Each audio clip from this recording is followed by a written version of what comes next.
right, ladies and gentlemen, welcome to the Source Material Podcast. We're coming back at you. This is episode 200. 200 episodes have occurred right here on the Radulich and Broadcasting Network. This might be... Really? Yeah. Because I feel like for 200 episodes, we should have done a better book. I'm kind of seconding that. Can we call this the penultimate 200th episode and then do something like really awesome after this? Can we make this like 199.5? I legit thought about doing something like that, but I was like, man, what would I do for 200? I'd have to come up with something like really cool. And I mean, I'm sure there's no room for it in the schedule. Exactly. I'd have to find time to do it. We should have postponed Deadpool Kills the Marvel Universe and done that for 200. That would have been fun. So yeah, ladies and gentlemen, we're going to be talking a book tonight. It is the Harley Quinn Holiday Special. Came out in 2015. There's 3 stories in this. It's kind of like an annual size. Most holiday special are just kind of like these one-off annual type deals. It kind of tells stories about the holiday season. If you had a chance last year to listen to the Source Material Podcast, we covered some holiday specials. I think it was like DC holiday specials where we had stories from the Justice League, Batman, Plastic Man, all sorts of stuff. It was me, Pat Mullen, and Gavin Napier, and we talked about some of the... picked out some of our favorite stories out of that, and it was a good show. Well, if you remember that, the formats of those books were filled with stories, like 3 or 4 stories in one book. This is very similar. This is a 3-story book starring the kooky, silly Harley Quinn. Joining me on this effort tonight, Mark Radulich. Are you still awake, sir? For the moment, yes. All right. I promise nothing by the end of this podcast. It's a race to see if we can get done before I pass out. Yes. See, again, I think going as short as possible is the brilliant way to do it, or it'll be just like 5 minutes. Mark. Yes, exactly. Exactly. And then, you've heard her here on the podcast before. It is, make sure I get this nickname right, She Who Loves Corgi Butts. Now, this has been voted upon by many people, from what I understand, or one person alone. That is now her new moniker. She is no longer Token Girl.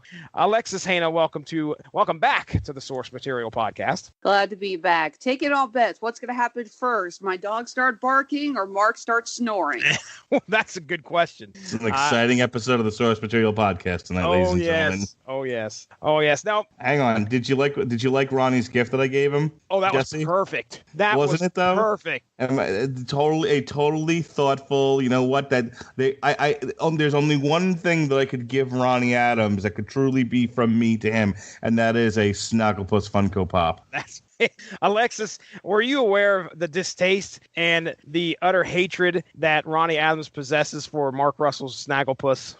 I am now. Yes. Mark Radulich decided to cement that in physical form by giving him a Funko Pop of Snagglepuss, because Ronnie Adams collects the Funko Pops. And now there's one. I think that's pretty special, in my opinion. Now, I think Ronnie Adams will get a kick out of putting that way behind in his collection somewhere on a shelf. I would say I follow Funko on Instagram. They just came out with Funkos of the Jeffersons. Wow. Nice. Yeah, I was going to say, I know I'm pretty certain I've seen the Golden Girls Funkos at one point. Yeah, I saw those on Facebook. Now, Jesse, you have to make sure that because I got you a very special gift as well. Oh, very Mark thoughtful, Radulich. Special gift. So hope you enjoy it. You shouldn't have. I can't wait, man.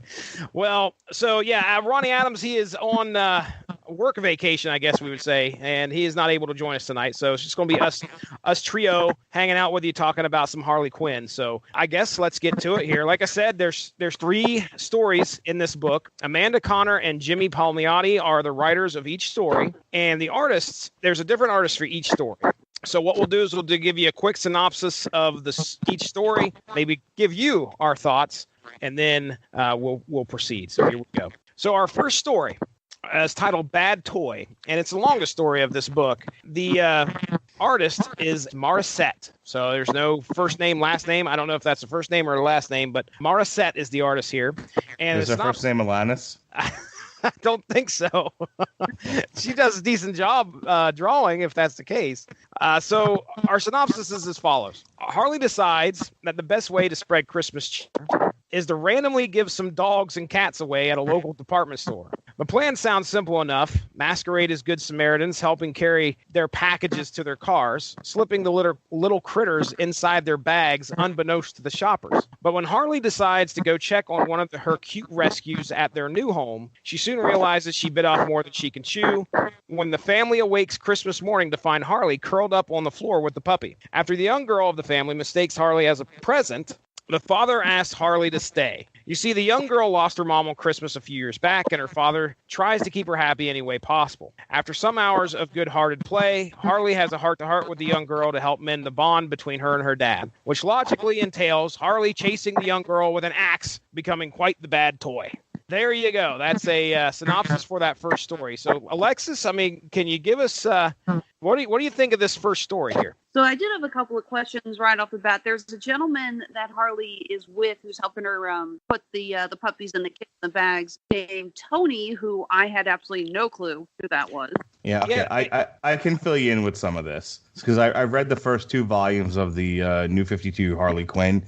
She's left the Joker and she's trying to turn over a new leaf. So she moves to Brooklyn and she ends up living in this apartment complex, and that's one of the, I think that's her landlord or one of the guys who lives there. But there's this whole, they introduce this whole cast of characters, including Poison Ivy and at one point Power Girl, that are basically part of her new life that she's got going on in Brooklyn. All right. Because, there is a scene at the end of this book where she shows up and they've thrown her a big Christmas party. And, there's Poison Ivy right there looking all seductive as usual. Yeah. I did like parts of the book. I did like the artwork. I'd say that my favorite part is probably going to be Harley stealing the guy's Hummer because he's parking in 2 spots. Because yes, thank you. When people do that. Mark, how about you, man? What'd you think of this first story? Oh, I loved it. After 2 volumes of the Harley Quinn New 52, it was very much in line with the tenor of that storytelling. Where she's not completely a good guy, but she's not necessarily a bad person either. She's kind of trying to figure out what's next for her. She's kind of the hoodlum with a heart of gold kind of character. And I love the fact at the heart of the story is this tale about a little girl who lost her mom and them trying to figure things out. And Harley Quinn is sort of that guardian angel, if you will. Helping to coming in or like a Mary Poppins kind of character, coming in to help set things right after things have gone off the rails. So I really enjoyed the story. I mean, it had that classic, Harley Quinn twist, but at the go ahead. Fall back into her old therapist shoes when she's talking to the little girl. She puts on the glasses and Harley. Oh yeah, I thought that was great.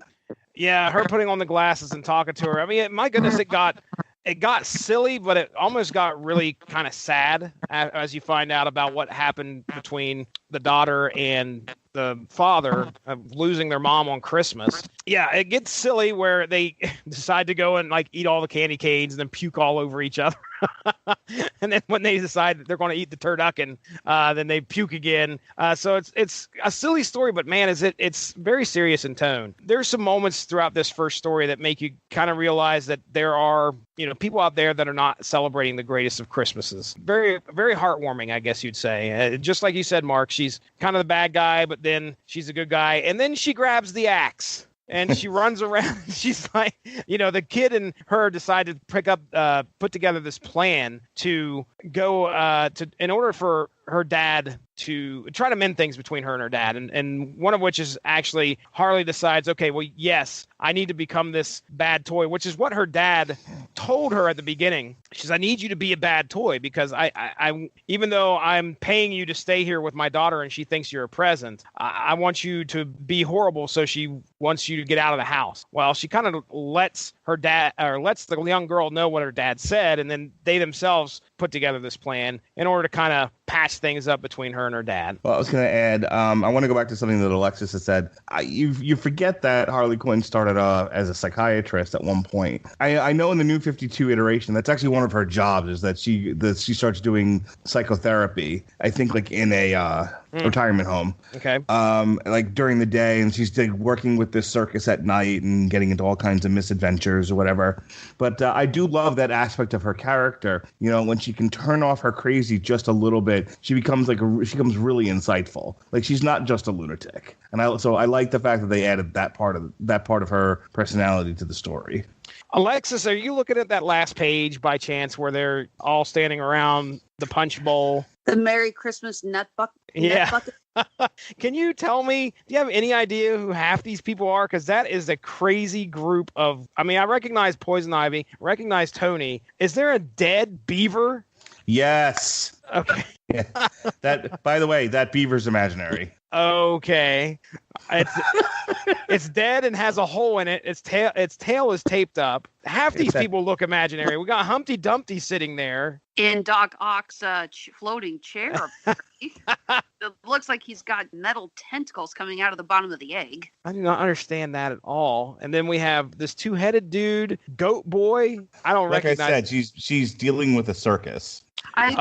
Freak show. The two-headed man, the Goat Boy, and the dog-faced dude. Where I figured they were circus people. Got it. Okay. So any other comments there, Alexis, on that one before we move to the next one? Not at the moment. Like I said, I do love the frame of her grabbing the axe and just how it leads up. She's like, I got an axe, and everyone's like, wait, you've got a what?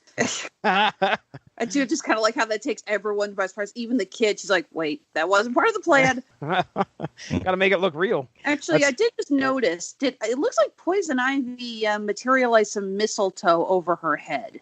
She did. Yep. Yes, she did. Yep. Man, there's some crazy looking characters. We got like this butler guy who has a hubcap on his shoulder. I mean, there's just insanity going on there. The next story, this is an interesting one here. The art on this one too, just really different from what we got in the first story. So we're looking at a story called Get Your Cheer Out of My Ear. Again, written by Amanda Connor, Jimmy Palmiotti. The art is by a guy by the name of Brant Peters. And to describe his art style, I do my best to kind of say it almost, I don't know, it looks like colored pencil almost. I'm sure I'm way off on that. It seems like it's different from what you normally see in comics. It looks like Jonan Vasquez is channeling Lauren Faust. Okay. Two names I have no idea about, but could you give me some context? The woman who did the recent incarnation of My Little Pony. Oh, okay. All right. Gotcha. Get Your Cheer Out of My Ear. Well, this is an easy one to talk about. Harley gets a humbug, a small insect that hums Christmas tunes nonstop stuck in her ear, and it nearly drives her crazy. She finally finds the one man that can rid her of this bug, Santa Claus. To repay him, Harley takes Santa out to eat at a local Jewish deli. And that's about it. So we'll start with you, Mark. Get Your Cheer Out of My Ear. What do you think of this one? Yeah, I kind of scanned through this one. Like I the main story was the big attraction to me, and then after that I was like words. First of all, the art is shit. Oh, I knew it. It looks like brown on construction paper. The art's a garbage pile. Oh, whatever. What do you mean, whatever? I don't understand. I think it's a nice way of conceptualizing Harley Quinn in a story, in my opinion. I don't think it's shit. It was cute. I dug the idea behind it. You know, he's got this little thing like he's screaming in her ear or whatever, but it was like, meh. After that, I was like, I feel like they had an idea for a Harley Quinn Christmas story, and then they just needed filler. Well, I think a lot of times that when they do these books, that's kind of what they plan on doing, is just providing a quick little story to kind of fill up the rest of the book. It feels like to me this book was more about showcasing artists, because we got the same writers on each story. You know, they pull an artist and say, this is a good artist to stick in there. Okay, well, you ever get a Christmas song stuck in your head? Maybe you got a humbug. Hee-haw, hee-haw. Dominic, the Italian Christmas donkey. Alexis, have you heard of this wonderful Christmas tune? I had to look it up after I saw your recent post that it was mentioned on an episode of Family Guy. What did you think of it? And to which I actually did go and look it up. I was like, wait a minute. So it does exist. It does exist. Did you listen to it? I listened to what they featured on Family Guy. Oh, okay, got it. All right. I understand what you guys are saying about the art style. It is very different, and I will say this artist seems to have a better understanding of close-up shots than far away shots. No one looks like they're posed normally. All the bodies are either very stiff or very, I don't want to say amateurish, but I'm seeing a lot of like just limbs stuck out in ways that no one really should have their limbs stuck out. I mean, the close-up shots are really good. The details on Harley and Santa that I'm looking at here are really, really good. But then again, when they go back out and she's sitting on his lap and he's going to, get rid of the humbug by licking the candy cane, it looks very bizarre the way he's got her posed. Actually, you know what? I take back what I said. It's not, it's Jonah Vasquez trying to channel Lauren Faust, but he's channeling John Kay instead. Because there is definitely some elements of somebody's been watching way too much Ren and Stimpy. Don't piss on the electric fence. I can see it. Seriously, you guys see that, right? Yeah, her eyes are really, talking about that one where Santa Claus is licking the candy cane. By the way, that's how you get rid of the humbug. You take a candy cane, you lick the end of it, and stick it into the ear, and the humbug goes after the candy cane, and then you pull the humbug out. But if you look at, like, Harley's eyes, actually anybody's eyes, just scary looking eyes. But what do you think here, Alexis? It did, like I said, the artwork was a little bizarre, kind of hard to get over, although the idea of the humbug does make me laugh. This is weird for me, I actually have a very long playlist of non-traditional Christmas songs. Okay. That I listen to every holiday season because I can't stand a lot of traditional Christmas music just because it's been overplayed so much that it makes me want to just stick my head through the wall. So the idea of hearing Jingle Bells and the 12 Days of Christmas repeatedly in my ear, that would probably drive me insane as well. You got to get some I Want a Hippopotamus for Christmas going. Actually, my personal favorite is Mr. Heat Miser. Heat Miser? What is that? From The Year Without Santa, the Heat Miser and the Snow Miser. Okay. I'm not singing on the podcast, guys. No, I wouldn't. I wouldn't ask you to sing. Every time they try to get me to sing, I won't do it. Guys, if you have me sing, then all the viewership you say you get because of token girlism, you're gonna lose it. So Mark, the Jewish deli. Okay, just real quick, help me with the food here. What are we? Matzo ball soup. Well, I mean, if you go to a Jewish deli, you got to get the corned beef on rye. Okay, so that's what old Santa Claus is eating there. Yeah. Okay. And is that a bowl of pickles? Yes, kosher pickles and coleslaw are an important part of the Jewish diner deli experience. Got it. Okay. All right. Moishi, what is it? Moishies? Munchies? Moishies Munchies. All right, then. Kosher deli. And all right. So there we go. Any other commentary on what was it called? Get your cheer out of my ear. That sounds like the title of Alexis's next album. Yeah. All right, let's go to Killing Time. Killing Time. Now, this has got a team up that is kind of quite epic. Amanda Conner and Jimmy Palmiotti, those are two names that I've heard that have written quite a few comic books. I can't rattle off their works off the top of my head, but I know I've heard their names quite a few times. This next name, though, the artist for this next story is one that I've heard quite often, and his name's Darwin Cook. So, Alexis, have you ever heard of Darwin Cook? Heard it in passing, but can't place it to any other books I've read. Okay. But I'm lousy about that sort of thing. That's all right. Darwin Cook, I'll read this to you from the wiki, DC Animated Universe. In the early 1990s, Cook decided to return to comics, but found little interest for his work at the major publishers. Eventually, he was hired by Warner Brothers Animation after replying to an ad for storyboard artists in the Comics Journal placed by animator Bruce Timm, with Cook shocked that there were positions available. His successful pitch included 14 pages that eventually would be published in 2000 as Batman Ego. Originally freelancing from Toronto, Cook met his animation colleagues. Okay, so I won't bore you with the rest of this, but he had his hand in 4 episodes of the new Batman Adventures and a handful of episodes of Superman the Animated Series, and also designed and animated the opening sequence for Batman Beyond. So if you notice the art style of this next story, it kind of lends itself to that animation quality. Darwin Cook, passed away, I think, a year after this, actually, in 2016. But he is very, very famous for his style of comic books and the way that they look so much like it's very much like a cartoon. Synopsis time. When Harley finds a gray hair, her friend explains, this is Tony, I believe, that Father Time is to blame. Not understanding Father Time is an abstract concept, Harley plans to find him and beat him senseless. Oh, I love this one. It took me a minute to remember which story this was, but this is fantastic.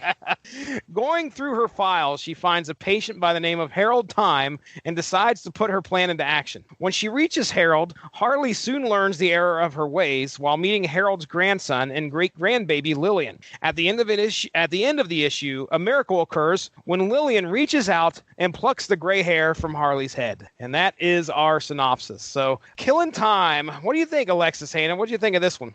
I definitely did like the art style. It really does have a full cartoony look to it. It's a lot of fun. I don't know. I really liked Harley's outfit in this. Again, I'm not a huge fan of the new 52 and the corset with the Daisy Dukes. I kind of like that this is a callback to her classic Harley Quinn-esque costume that she was created with. Of course, it's got the fur trim on the end, so it's holiday appropriate, but it just kind of got me there. I thought the ending was a little... Not the ending with Lily pulling out the hair. That was cute. But that we see Harley get to the assisted living home by riding a sled that's being pulled by dogs and cats.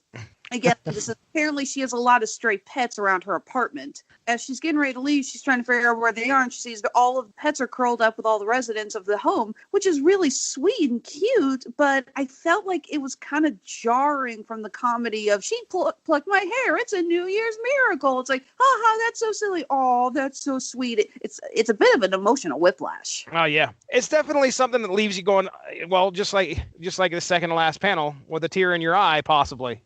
Where Harley is just about to cry after seeing all these people who are so happy with all these new pets around. So, Mark Radulich, what'd you think, man? I thought this was hilarious. The idea that, we talked before about her being empathetic and wise and, being able to tap into her psychological education. Then the pendulum swings the other way where she's so dang literal. That there's an actual Father Time out there and the other thing about it, which I thought was interesting, is that her being driven to hang on to her youth, that she, goes on this adventure or whatever. I thought that was a fun take on the character. Let me tell you my favorite part of this whole book, and it happens in this story, okay? It's the point in which she is on top of Harold Time, and she's yelling at him, and she's trying to find this clock that he supposedly has. And she jumps all around his bed and then jumps underneath the covers. And then the grandson, his wife, and the baby walk in. Well, the baby's being carried, obviously. But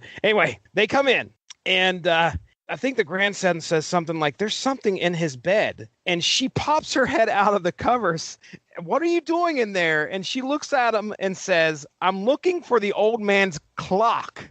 And at that point in time, the wife faints, which clearly she misunderstood what Harley said.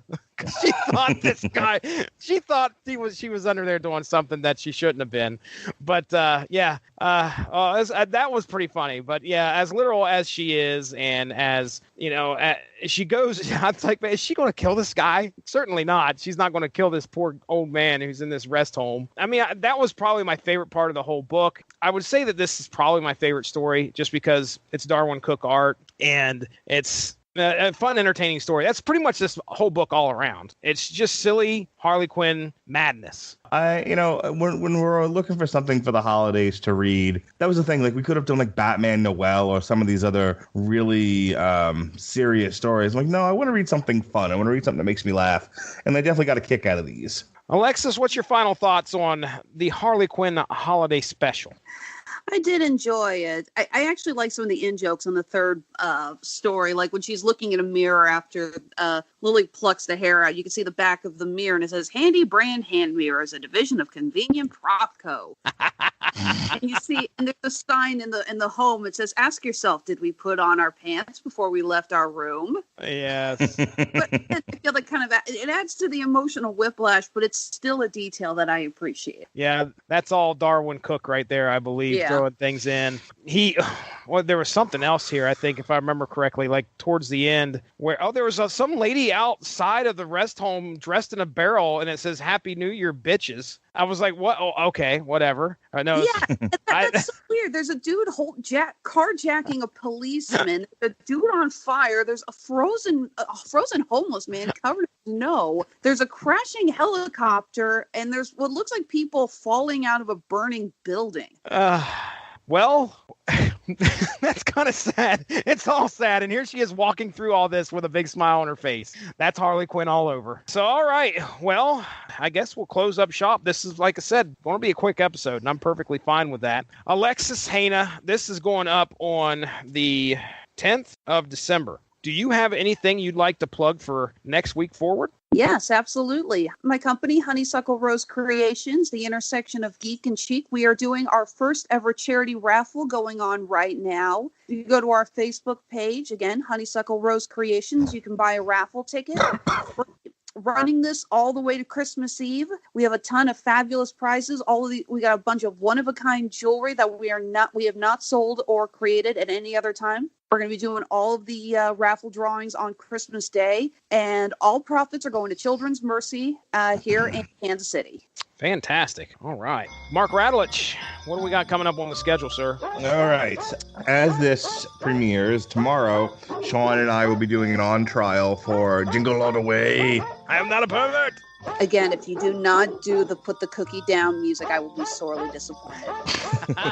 On the Metal Hammer of Doom, we're gonna dance nose to nose, lips to lips, ladies and gentlemen. Oh boy.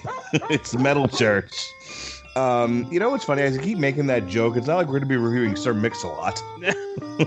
That's all right, though. That doesn't matter. No. We'll be reviewing Metal Church at the end if you do. And then on Thursday, a bunch of us will be getting together for a TV party tonight for Castlevania Seasons 1 and 2. Very good. All right. Well, ladies and gentlemen, this has been Source Materials coverage of Harley Quinn Holiday Special #1. Ladies and gentlemen, thank you for joining us. We'll talk to you there next week. Have a good one. For Alexis Hejna, for Mark Radulich, I'm Jesse Starcher. Bye-bye. Bye-bye, folks. Thank you all for joining us. Make sure to give that Radulich in Broadcasting Facebook page a like to stay up on top of all the great podcasts we have to offer. We are at home on Spreaker, but you can also find us on iTunes, Stitcher, TuneIn Radio, and recently we have hit the air on Spotify. Find your favorite podcast platform and type in RADULICH to subscribe for some great content. If you enjoyed this show, please feel free to share and spread the word, and as always, we appreciate any feedback and look forward to entertaining you again soon.